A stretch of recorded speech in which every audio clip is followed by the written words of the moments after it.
Argentina.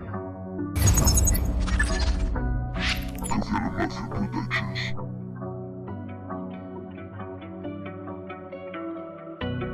Sufro un desorden mental, consiste en aniquilar de mi mente todo mal. Es inconsciente y normal, y lo desestimaré si es que no me hace bien. Yo no soy subjetivo, soy crítico abrasivo.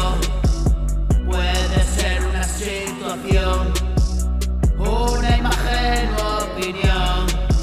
Si te gusta beber ron, no te incomodaré yo a tu rollo, pero no insistas porque yo no soy una calamidad.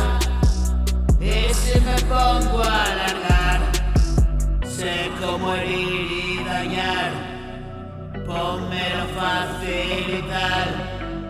Yo soy bastante imparcial, no me decanto por nada. Los días de vino y rosas terminaron en la fosa, en los muelles de la osa.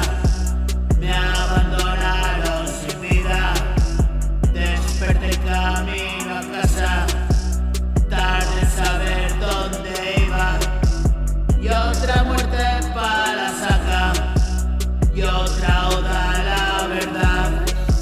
Siniestras cosas me pasan, hoy apelo a la bondad.